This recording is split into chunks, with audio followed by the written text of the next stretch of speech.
I have learned a lot today. A lot of your answers were not what I was expecting, so it's been really there you go. See, unpredictable. Yeah.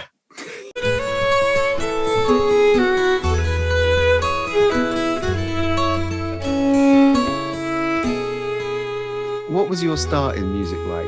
Can you remember first becoming interested in playing music? I can, actually. I was 5 years old and I was at school. I was coming out of school. My dad came to pick me up and I was holding his hand, skipping out the door, as you do when you're 5. And I saw a classmate who had a violin case.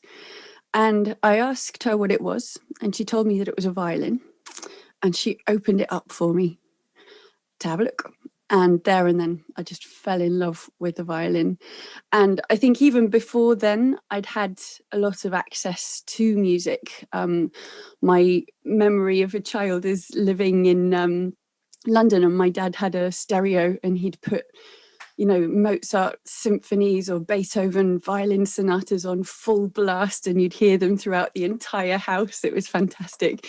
So I think the combination of those things of kind of always being exposed to music and seeing the instrument and falling in love with it was it for me, I think, Wow. That's amazing that you have a real visual memory of seeing it. I remember the day. Incredible. You got a job playing with the Galician folk superstar, Carlos Nuñez, when you were, were you still a teenager then? It was on my 18th birthday, actually. I got a phone call on my 18th birthday at the music school where I was at the time, and I was just practicing in a room, and the receptionist said, "There's a phone call for you." So I picked up the phone, and the person on the other end of the line was I think it was Carlos's manager, actually. And he said, "What are you doing this afternoon?" And of course, me being me, I said, "Well, it's my birthday, so I'm going out with my friends to have chocolate con churros." Because, I was 18, and by that point, I was like bored of going out to, I don't know, the places that you should go when you're an 18-year-old. So I decided that I wanted hot chocolate with churros because that was much more appropriate. So I convinced all of my friends to meet up at 6 o'clock in the afternoon, which sounds really sad now. But at the time, it was genuinely what I wanted to do. But anyway, I got this phone call and they said, "So what are you doing this afternoon?" I was like, "Sorry, I'm busy." But of course, I didn't really mean it like that. It was just because it was my birthday. But anyway, he said, "Could you come around to Carlos's apartment for an audition earlier in the afternoon?" So I went without really thinking about it very much, and played him the Bach fugue that I was practicing at the time. And then he got out his whistle and he started to play some folk tunes and asked me to kind of play along. So I did, but I didn't really have a clue what I was doing. But anyway, they saw something in me that made them decide to employ me for a concert. So they said, "Are you free at the weekend?" And I said, "Yes." And he said, "Great. Do you want to come to Granada?" So I said, "I'd love to."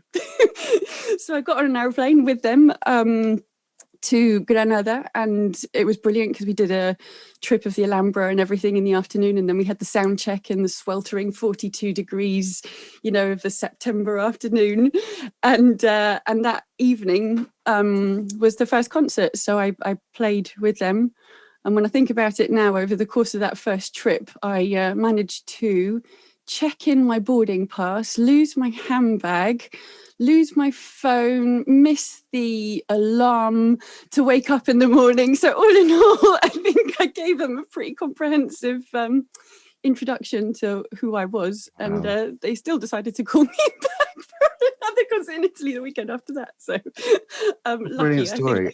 Lucky, I think, is the way to describe that. Wow, that's so cool. I that's love a lot of information for this time in the morning, isn't it?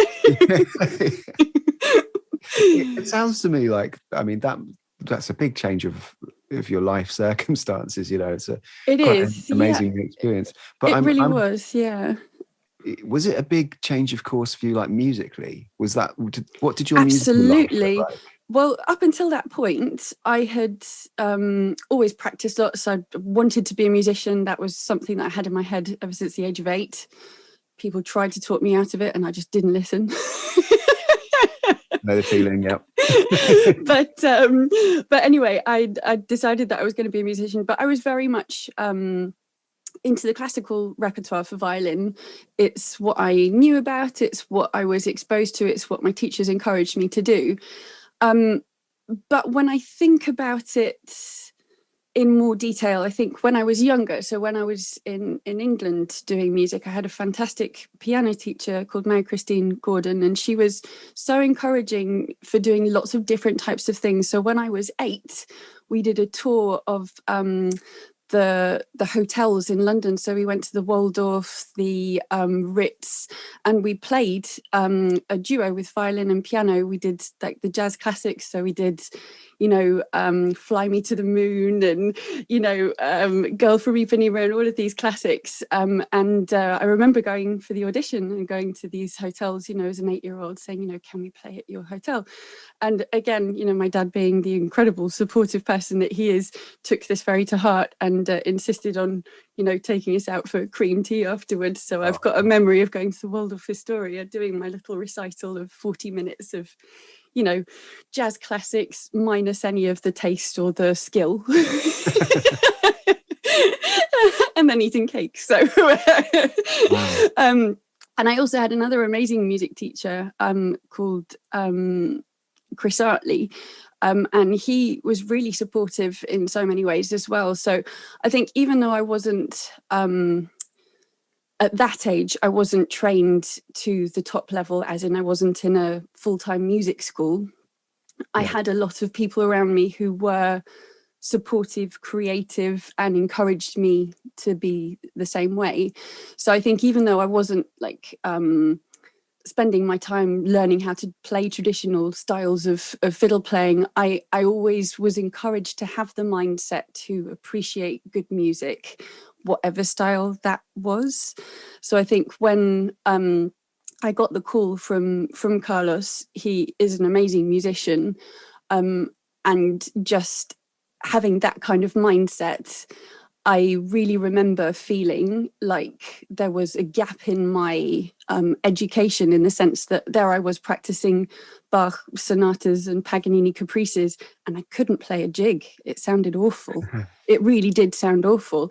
And this is something to this day really confuses me, because how can you be so developed and technically on the one hand, and yet it be so difficult to play what is essentially a simple tune well? So I really remember being in that situation. But I think that's when the education that I had before kind of kicked in, of just, taking a bit of a step back and wanting to learn, which is really important. And I was aware that I didn't know anything about this particular style of music, but I had a massive respect for it. And I was fascinated by the details that made it what it was. So I spent years, most of my first wages were spent on CDs, books, all sorts of things to try and research what the issues were and how to make what I was playing better, basically. And it's something that I'm still trying to this day, with anything that I play. It's mind-blowing, really. I think that's a really great attitude, though. And I think maybe this next question is going to reflect more on other people than you, but I want to ask you this question because the other day somebody said to me, I'm nervous, Tom. Don't worry. They said, is Paloma a violinist or a fiddler? I whenever I see interviews of people like Isaac Pellman, amazing classical violinist, one of my heroes, he talks about the violin like a fiddle. He talks about, practicing your scales on the fiddle, or, playing your Bach on the fiddle. So I think he says it in such an endearing way. It's like something that is so precious to him, that I think I would probably say fiddle, really, just because it kind of encompasses that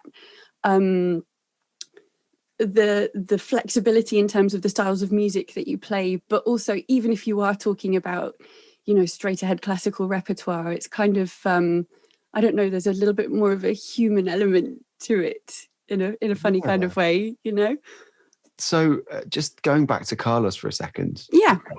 When you were with that band, you played with like so many amazing traditional musicians. I did. I was incredibly lucky. Yeah. What a list. The Chieftains, Sharon Shannon, Altan. Yes. Yeah. Loads. Probably loads. Yes, I was very lucky. Alan Stivell, Dana Brass, I can't remember, Solas, Lunas, loads of them, loads of them. Yeah, it was. To be honest, it was a really incredible experience in so many ways. Being exposed to this kind of new style of music that I was really fascinated about, being put on, huge stages with audiences of tens of thousands of people. Having that opportunity was absolutely amazing. I found it hard in the sense that I wanted to do well. I wanted to feel like I was deserving of that post. And I think it took me a long time to settle into the fact that maybe I could be. But yeah, definitely an amazing experience. And I remember the first concert we had with the Chieftains, and Begoña Riobo, the other fiddle player in the band, who is sensational, by the way. She's absolutely amazing. And I was so beyond excited to meet Sean Keane.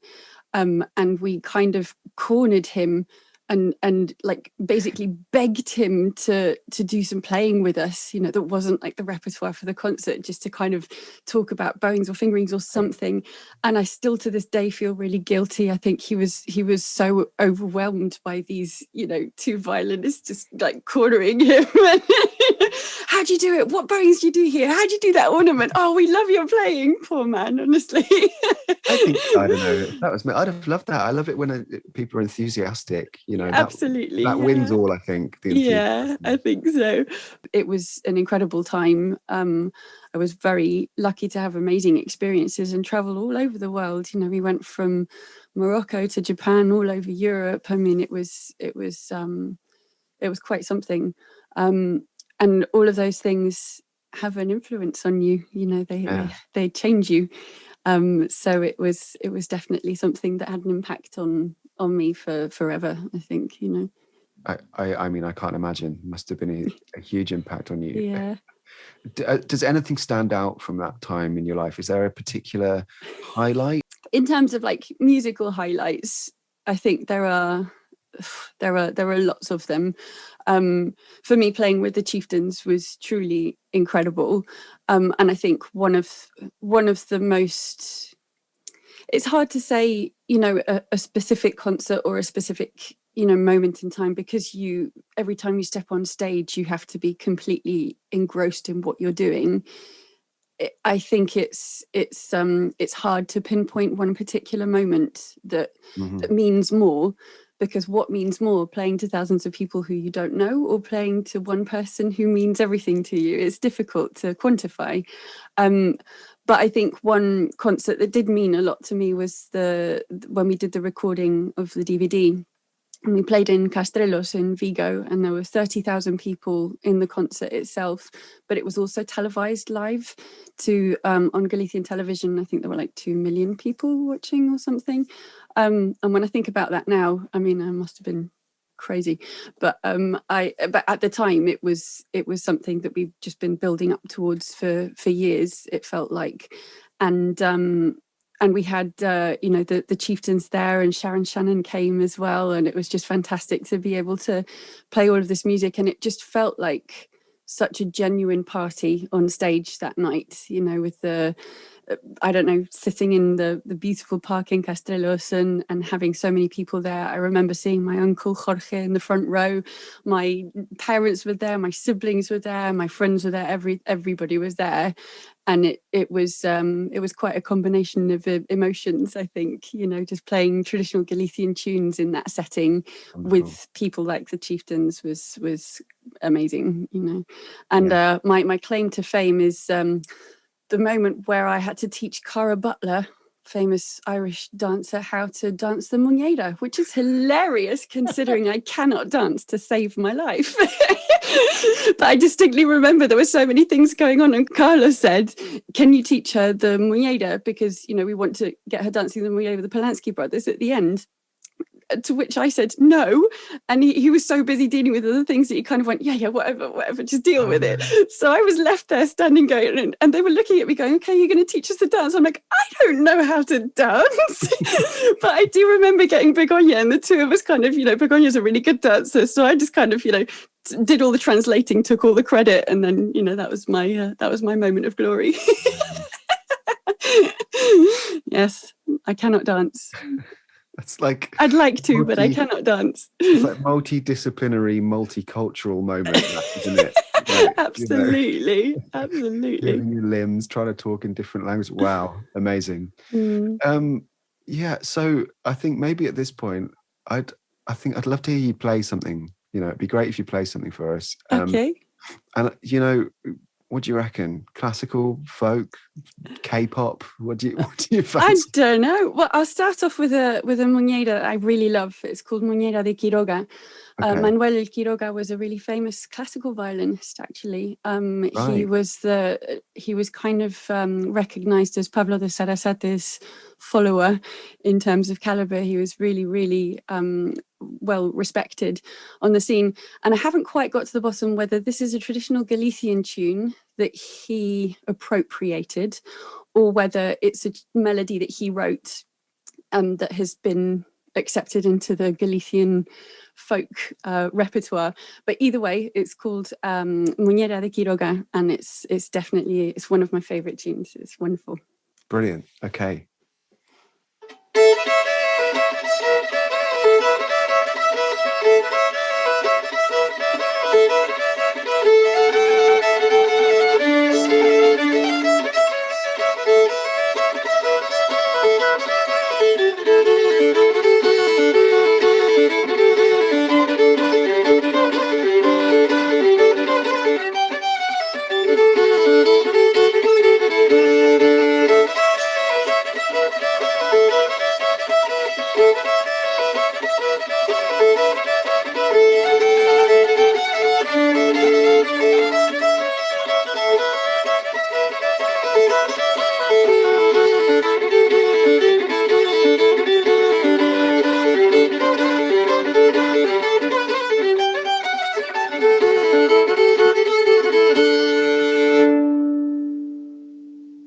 Wow, great. Nice one, Paloma.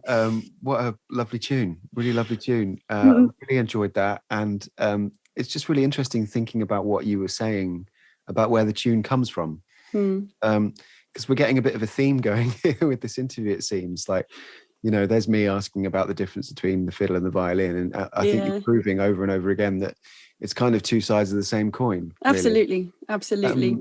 But I do wonder, on a sort of more zoomed in level, just because of how I've heard other people speak, do you think that playing folk music has an impact on the classical playing, or has had an impact on the classical playing, or even the other way around? Does the classical playing affect the folk playing? I think there are quite a lot of misconceptions, broadly speaking, in terms of how one can influence the other negatively. I think, at least from my personal experience, in terms of violin, fiddle technique, basically the more relaxed you are when you play, the more in tune you play, the more in time you play, the better the result. And that is completely transferable from one style of music to another. You don't want to go to a jazz concert and hear a fiddle player that can't play in tune or in time. And likewise, you wouldn't want to see a soloist playing with an orchestra who can't do that. And it doesn't matter whether what they're playing has the label of jazz, folk, classical, rock. You can call it whatever you like. At the end of the day, there needs to be communication, and there needs to be a purpose with what you're doing, and there needs to be an element of accuracy in terms of those elements in order to be able to enjoy the music. I can tell you that for me personally, the training that I had from the Russian violin school and the ability to be able to control my hands and my head definitely had a positive influence on how I was able to play traditional folk tunes. And vice versa. I think the freedom that I got from playing traditional folk tunes transferred into some of the classical pieces that I was playing as well. And I think, if nothing else, it just gives you a little bit of, I think it added to my humility, in the sense that it opens your eyes to the fact that things aren't quite so one-dimensional, and that one thing can help with another. And it's not necessarily as we think we understand it. I think Joe quite often talks about this kind of situation, translating it into languages. So is somebody who speaks 2 languages better at languages, or do they speak both languages worse? And I think that the more languages you know, the more understanding you get of how a language works, but also how people work, because ultimately that's their tool for communicating. So that's it gives you a very different view, I think, because then it doesn't just become about the language, it becomes about how people talk to each other, and the energy that they use, or the angle that they take when they're talking. So one thing that I found quite difficult is that in English it's quite easy to be sarcastic. Translating that into Spanish is difficult, and it doesn't always work. So little things like that, where you look at it on paper and, you know, the sentence is completely well constructed, there are no grammatical errors, there's nothing wrong, but there is an element there that makes it slightly different. But I think that also gives you a different understanding of those people, and I think it's translatable to music as well. Yeah, wow, that's such a great analogy, I think. And of course, I wish I'd come up with it as Joe's, but I nicked it. So you've just communicated it extremely well in one of your 2 languages.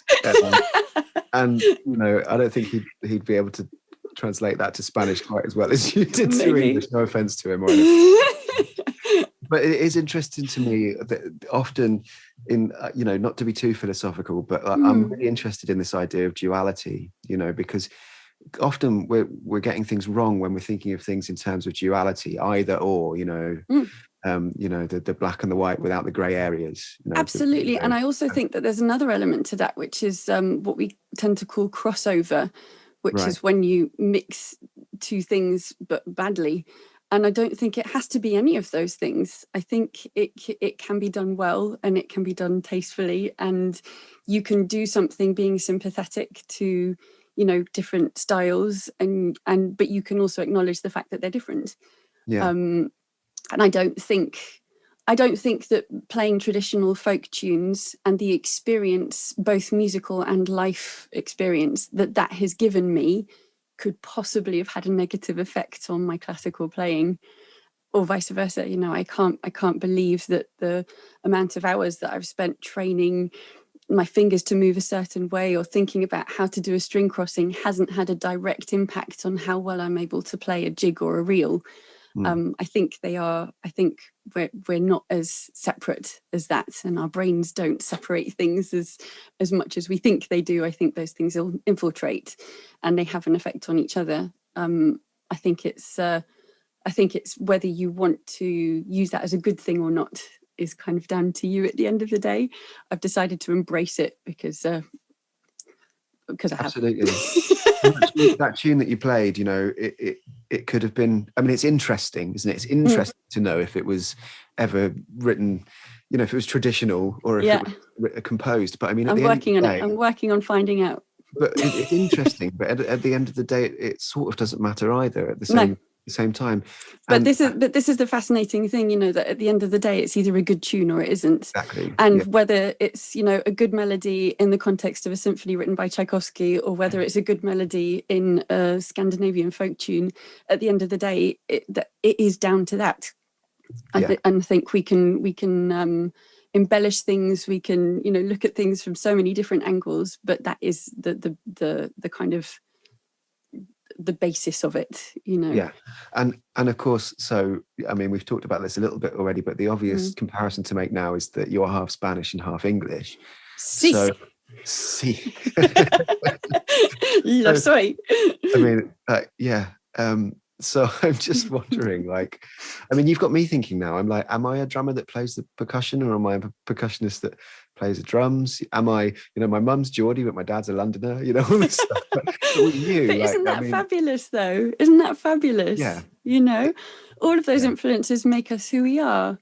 And I think that's something to embrace, I think through a lot of your answers, we're getting a kind of idea of your view of the world and how really how things. Yeah, I do. I'm sorry. It's really interesting. I want to ask you something. I mean, you don't have to answer this if you don't want to. Okay. Oh yeah. But yeah, I want to ask you. Has your sense of like national or international identity, has that changed at all or been challenged at all in the last, say, 5 years? Well, yes is the answer to that. Yes, unfortunately. Without wanting to get too political about the situation, I think when the whole concept of possibly leaving the EU came up, it was very difficult not to take that personally from the Spanish part of me point of view. I think at the time I wrote a post about it, genuinely about how I was feeling about the fact that my parents are from different places, but the fact that I was always encouraged to respect and appreciate both places equally, and seeing that approach change was a painful thing to witness, to be honest. I found it very difficult. Still to this day, I find it very difficult as a concept. I don't agree with it, which I think will be pretty obvious, seeing as, I am half Spanish. I think we have a lot to offer each other, not just from Europe to the UK and vice versa, but throughout the world. We can offer each other lots of things. And I think if we close doors, that makes it harder. And I can't really see, from my point of view, any benefits from that situation. I think it made me feel, I did feel very frustrated and very angry about the whole situation. Right now, my overriding feeling is sadness. I think there is a lot to be missed. And I just think that's a shame, We'll see. We'll see. When Joe and I were talking a little bit in our interview about current affairs, I was saying that one of the things that keeps me going is that I've got quite a lot of faith in young people coming up behind us. Yeah, absolutely. And I presume that I'd imagine that you share that, and especially, I mean, you're a parent, and I know you've got a very close relationship with your daughter. So does that give you some hope? Absolutely. I mean, at the end of the day, I talk to, both Joe and I talk to Sabella about everything, because she's a very intelligent girl, and I think generally children have a lot more ability to understand things than we tend to give them credit for. And I think that whilst there may be things in terms of politics and, the way adults decide to live their lives, which is difficult for a child to understand, there are also gists of the conversation that they can really get to grips with and understand. And I think from talking to Sabella about things, her sense of equality is huge, and her outrage when that doesn't happen is quite admirable, I think, especially for somebody her age. And I think that awareness, I'm not sure I had that, to be perfectly honest.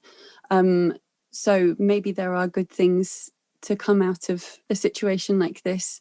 I think maybe having things taken away from you makes you fight for them more.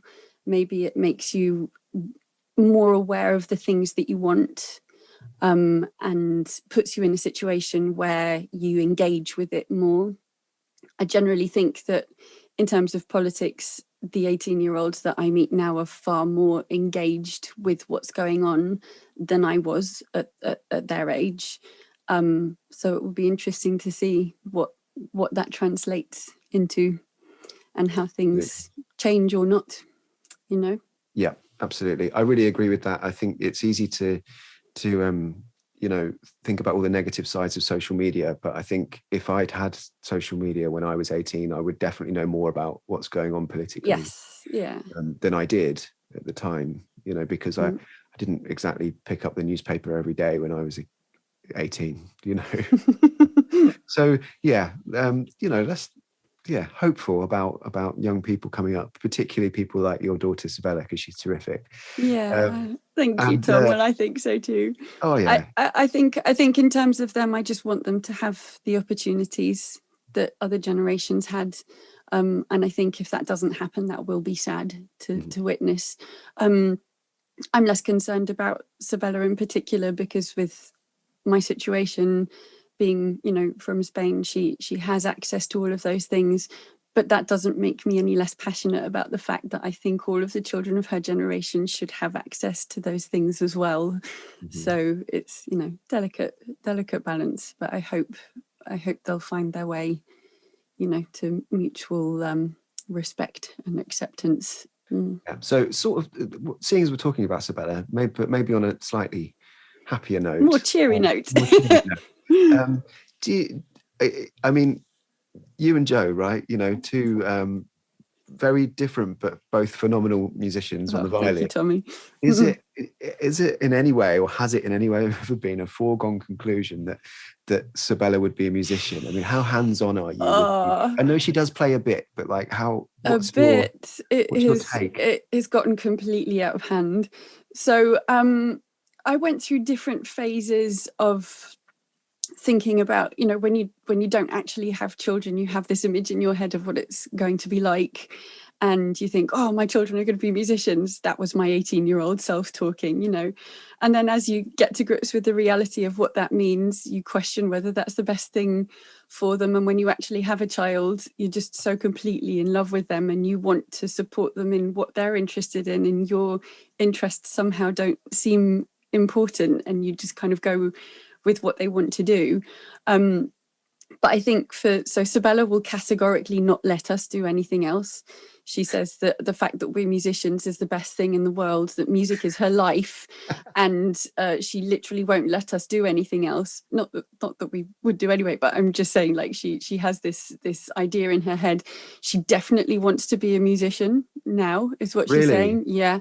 And she begged me at the beginning of lockdown to teach her violin, and it was something that I was reluctant to do, not for any deep reason other than the fact that I think it was easy for it to get too complicated in terms of the layers with the relationship, and it's something that requires so much work and so much dedication and so much commitment that I didn't really feel like imposing that on her.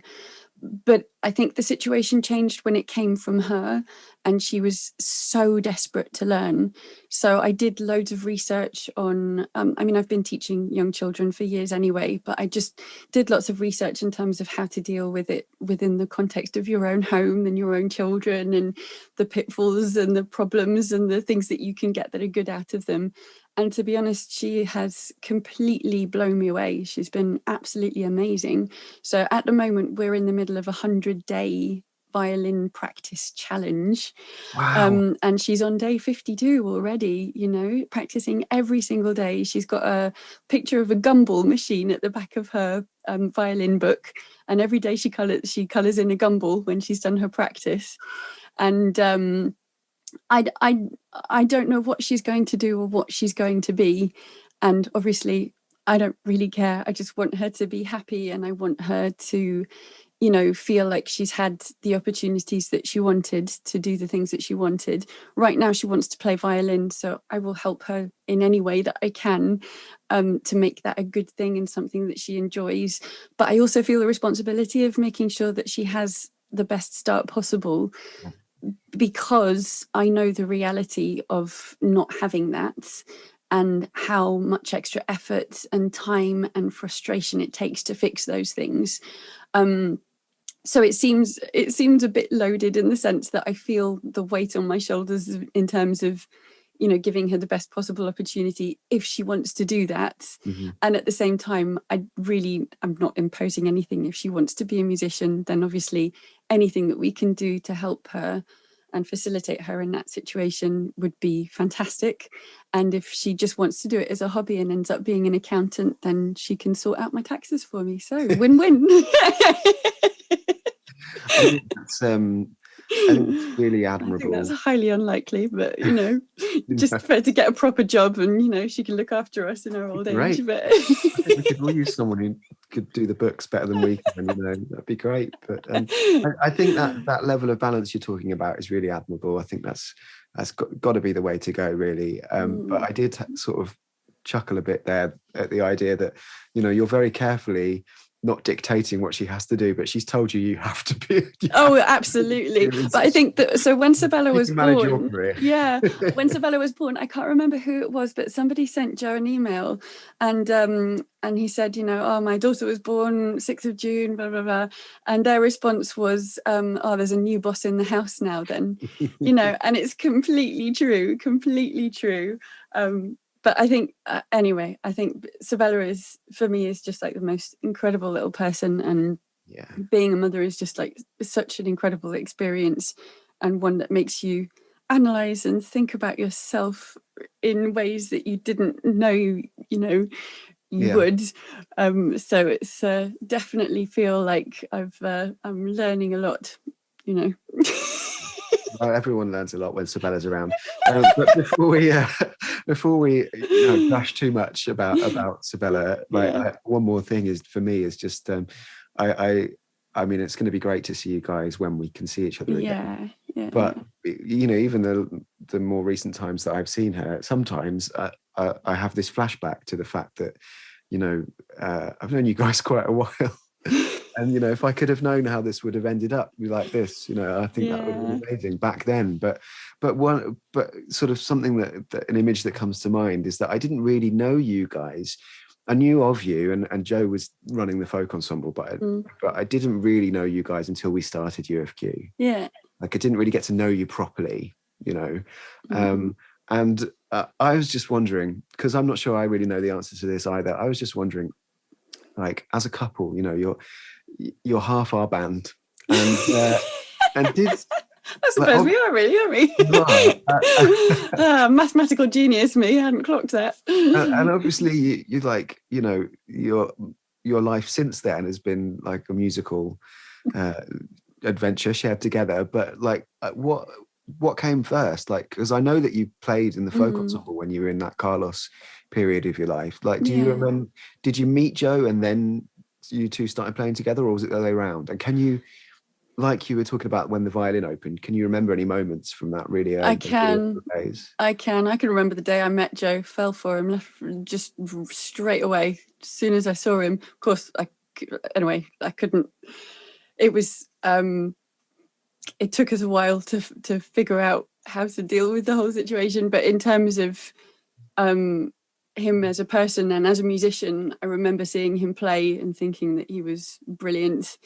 And I think it was always on the cards that we wanted to play together in some way, shape or form, because of what music meant to each one of us, but also because of what we meant to each other, and being able to share that experience.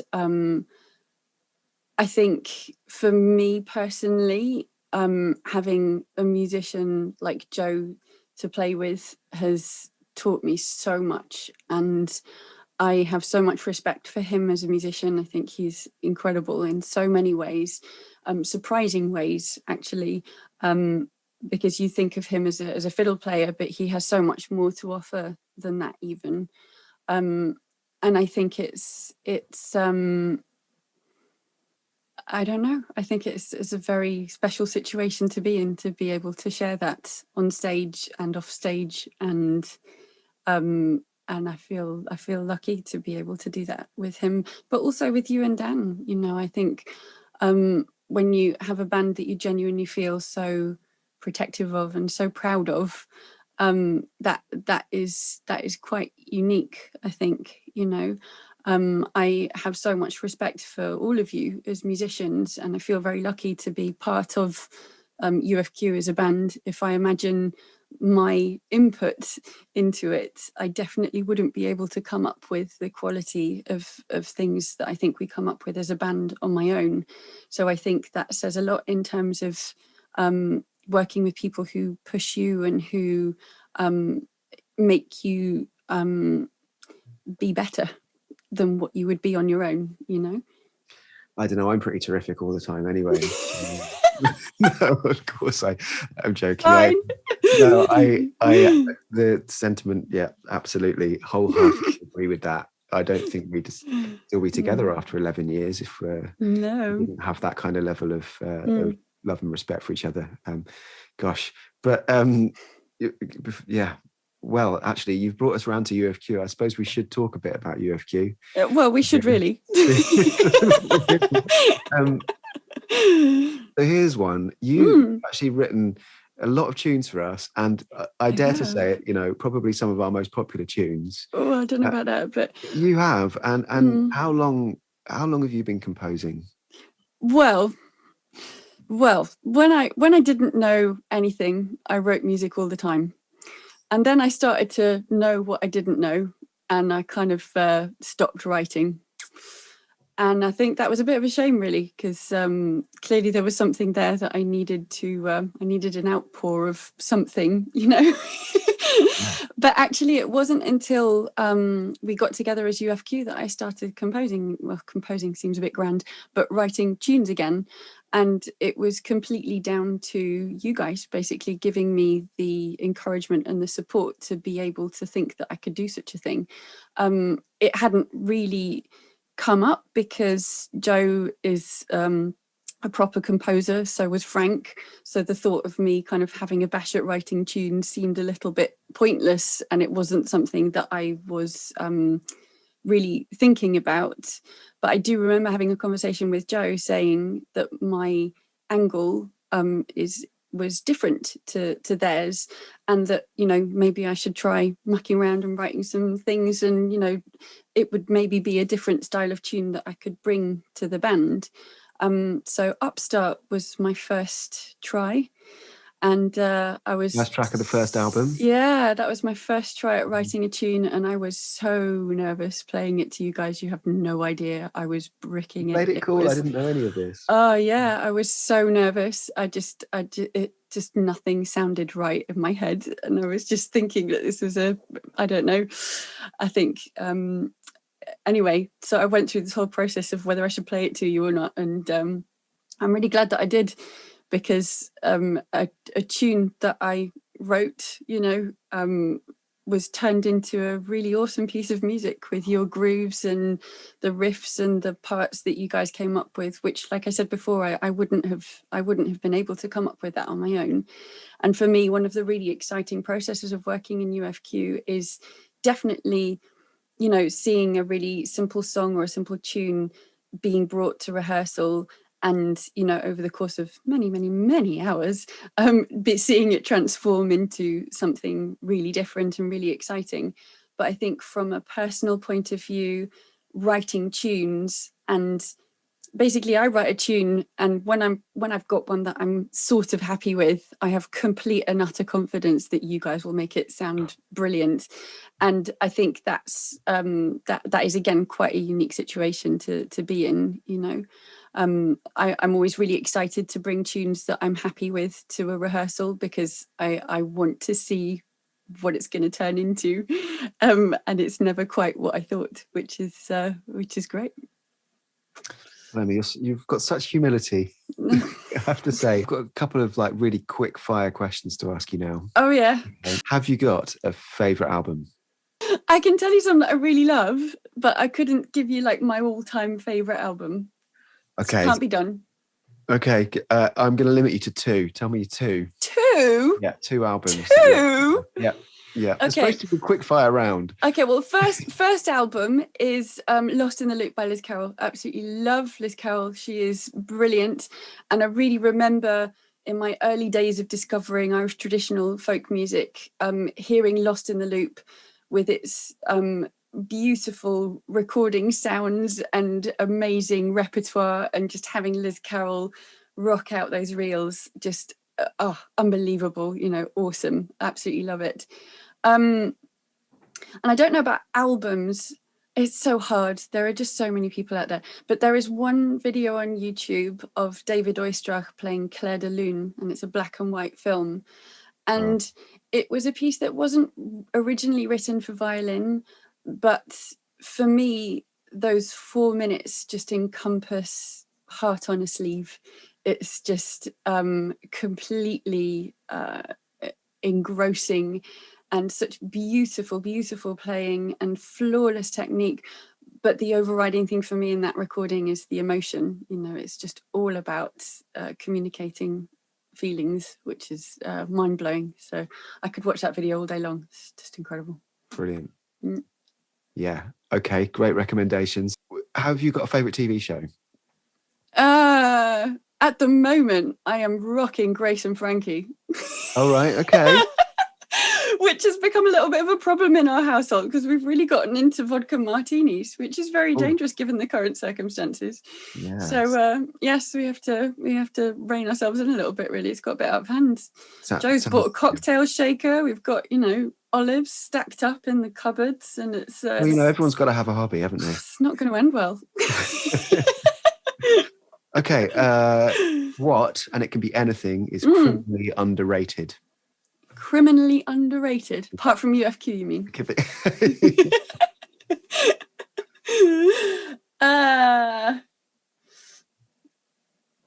Good question. Gosh, it's too deep. Too deep, Tom. It's supposed to be the easy, quick-fire questions. Really? Yeah. I don't know. It depends who you talk to, though, doesn't it? In your opinion? In my opinion, talking to myself. Well, we're planning on putting this on the internet, Paloma. A couple of people might watch it. So. Yeah, no, I know. I'm thinking, what's underrated? Kindness. Underrated. Oh, wow. Kindness is definitely underrated. I love it. You went for a human concept. I really like that. Definitely. Great answer. Okay, so I think we're probably coming towards the end here. So we're going to do getting into it now. I could talk to you for hours, honestly. I'm very interesting. What can I say? Yeah, absolutely. Yeah, honestly, I have learned a lot today.